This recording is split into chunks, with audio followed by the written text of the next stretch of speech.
चर्चा खुशियों की कि आदमी कैसे खुशियां ज़्यादा ले सकता है।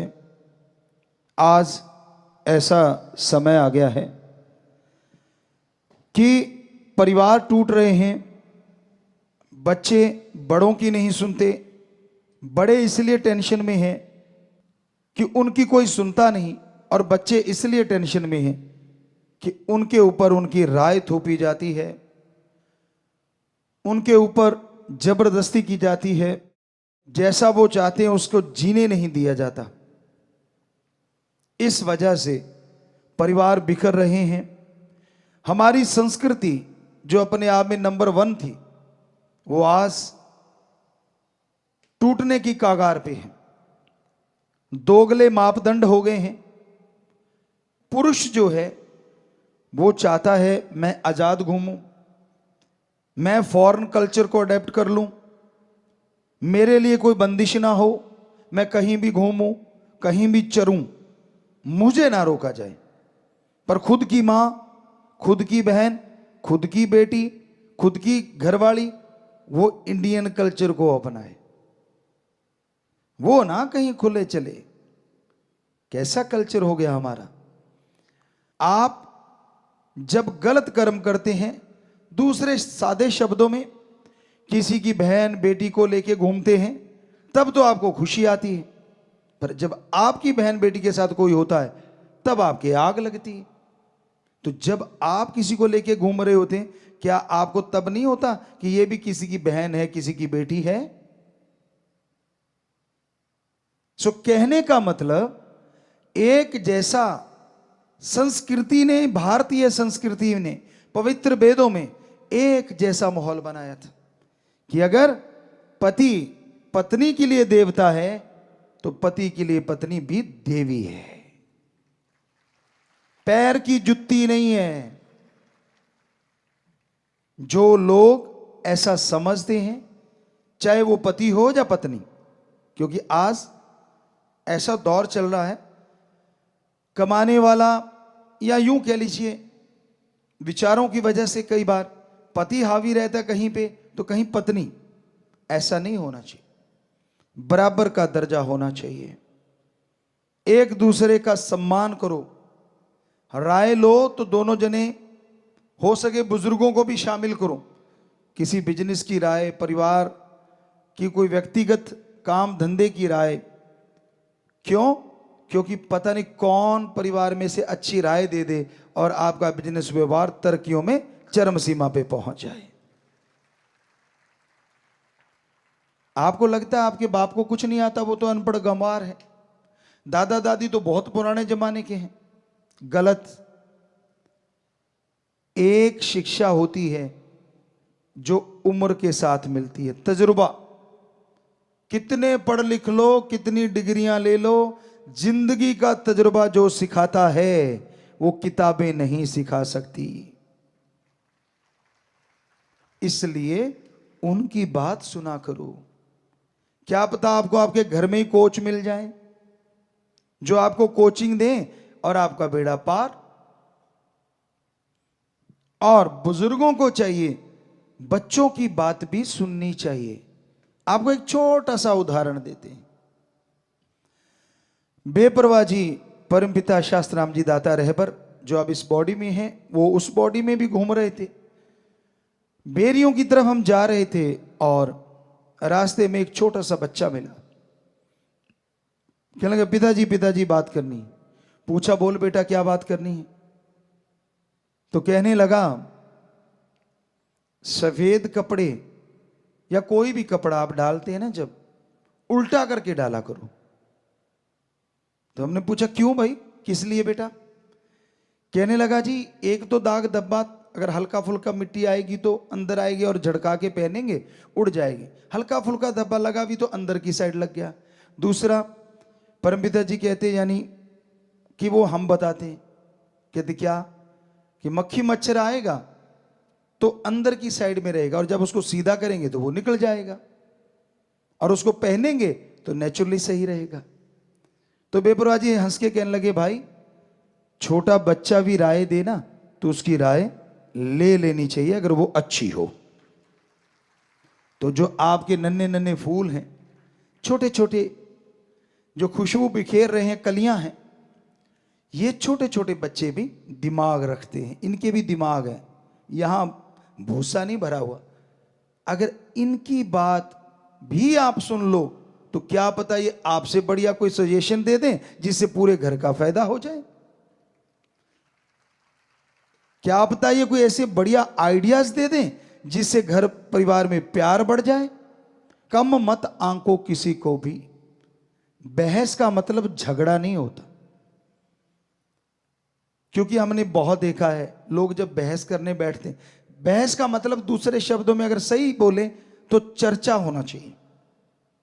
चर्चा करना, किसी टॉपिक पे चर्चा करो,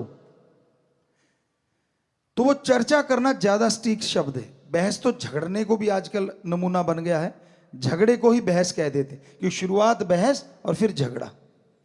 चर्चा करो स्वस्थ तरीके से कि भाई तू अपने विचार बता, उसको काटो ना, उसकी पूरी बात सुनो, दूसरे को बोल तू बता, तीसरे को बोल तू बता।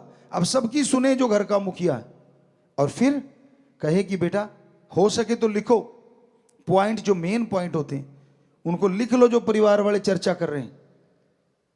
तो जिसका सबसे बेस्ट है उसका क्यों बेस्ट है और दूसरों का क्यों कम है ये बताओ, और फिर कहो कि मुझे ये लगा कि ये सबसे बेस्ट तरीका है।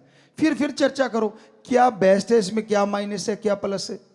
तो यकीन मानो लास्ट में उस चर्चा का जो रिजल्ट है 100% पॉजिटिव निकलेगा और आपके घर में खुशियां आएंगी।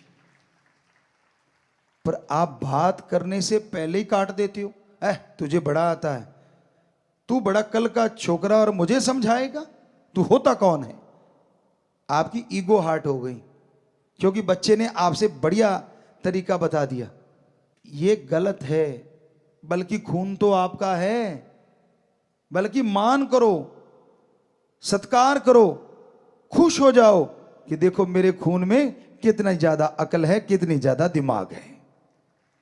पॉजिटिव लो उस चीज को, नेगेटिव ना लो।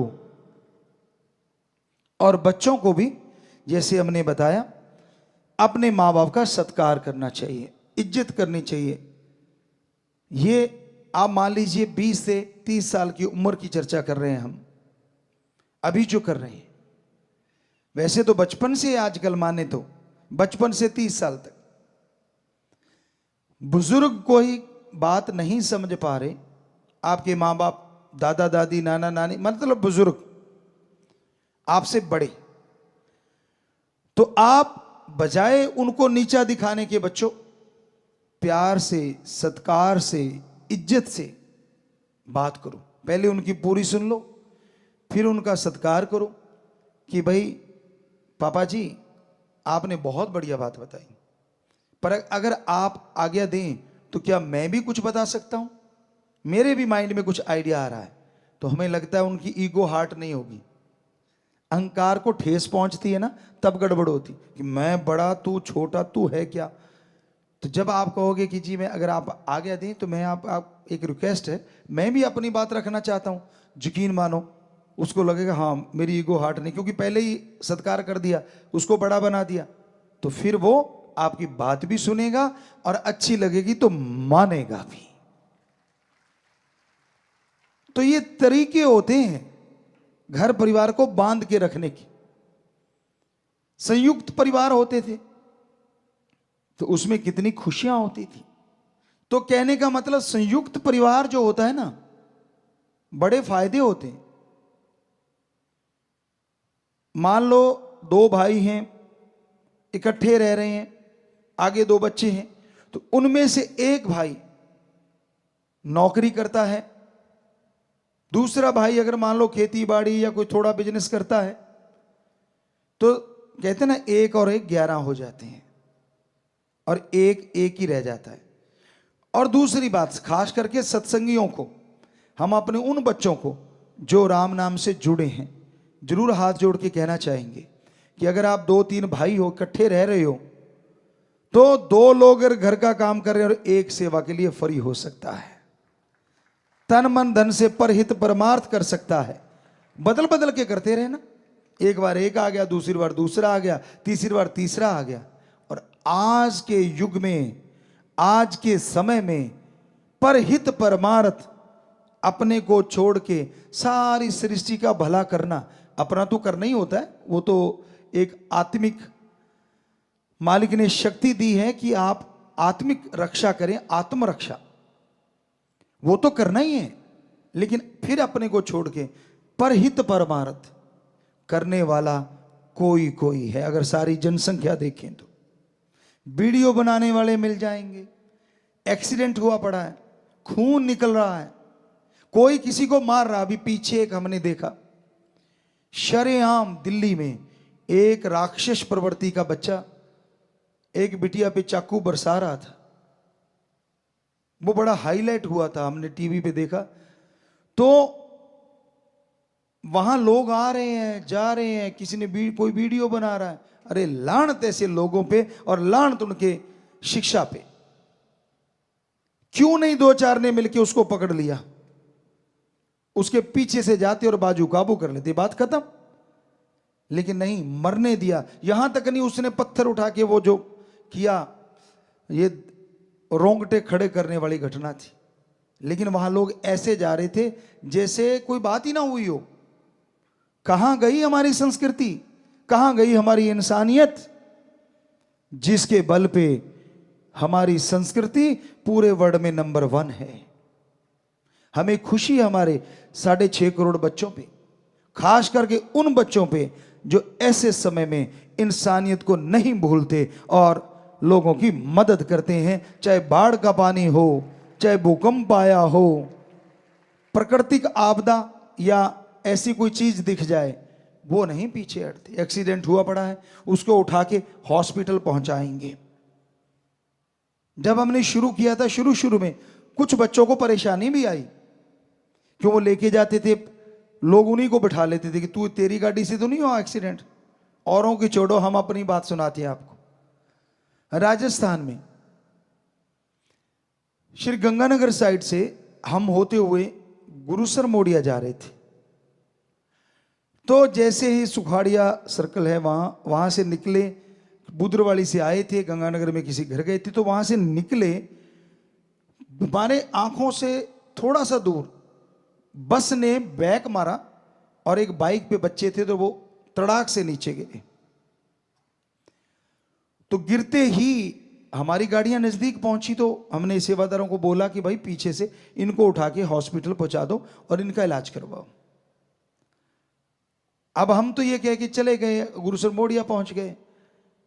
अगले दिन पुलिस आती है, पता नहीं उसी दिन शाम को, सारी गाड़ियां चेक कर ली, एक एक गाड़ी चेक करके फिर कहते गुरुजी वाली भी चेक करनी। हमने कहा करवाओ। वो गाड़ियां भी चेक कर ली, कहते हाँ आपने तो एक्सीडेंट नहीं किया। हमने कहा हमें जरूर मिला ना, हमें मिले वो सज्जन।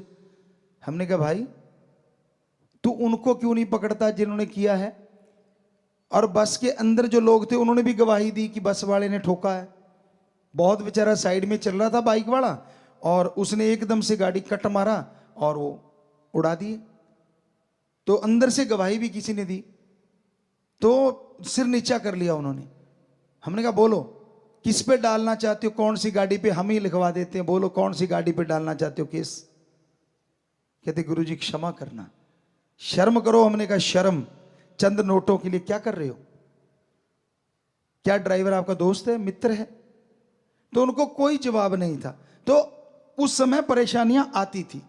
राम जी ने कृपा करी, हमारे देश के जो राजा होते हैं उन्होंने सुना और फिर कानून बन गया, शायद, हमें पक्का नहीं मालूम, कि जो बचाएगा उस पर ऐसी कोई कार्रवाई नहीं होगी, शायद में भी। तो अब साध संगत जबरदस्त तरीके से लोगों की जान बचा लेती है जो एक्सीडेंट में पड़े होते हैं या डूब रहे होते हैं, तो बड़ा अच्छा लगता है। तो ये इंसानियत की सेवा के लिए अगर आपके परिवार का एक मेंबर आ गया, वो सेवा कर रहा है, और यकीन मानो घर का 1 या 2 लोग जो बिजनेस कर रहे हैं, वो जो सेवा कर रहा है ना, आपके बिजनेस में भी हो सकता है दुगना चौगुना मुनाफा हो जाए और शरीर की तंदुरुस्ती ताजगी भी जरूर आएगी। इसलिए संयुक्त परिवार अच्छे होते हैं, जो पुरातन समय से चले आ रहे थे। तो कहने का मतलब कितना अंतर आ गया। क्या थी हमारी संस्कृति। हमारे गांव में हमने देखा, हमें बचपन से लेके आज तक राजनीति में ना कोई इंटरेस्ट था ना है, तो पर फिर भी आपको एक बात बताना चाहते हैं। छोटा सा गांव, 774 या 80 90 ऐसे कुछ वोट थे। गांव के 2 लोग जाते थे, चुने हुए थे, वो जाते और किसी को कह के आते कि वोट आपको डालेंगे। पूरा गांव, हमारे जी स्कूल बना देना। स्कूल वहां से 5-6 किलोमीटर दूर था, छोटा सा गांव था। तो वो आके गांव वालों को इकट्ठा करते, कोई बच्चे नहीं जाते थे, सिर्फ घर का मुखिया, सारे इकट्ठे हो जाते। वो कहते थे भाई अब फलां बंदे ने वायदा किया अपने स्कूल बन जाएगा तो वोट उधर डालनी। कहते जी ठीक है, ये नहीं पूछते क्या क्यों किंतु परंतु, सारे घरों में आते और अपने परिवार को आके कहते भाई वोट फलां जगह लगाना है।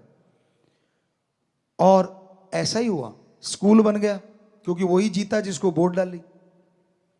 अगली बार फिर वायदा कराए कि भाई हमारे स्कूल को अपग्रेड कर देना और हो सके तो बिजली और रोड नहीं है हमारे।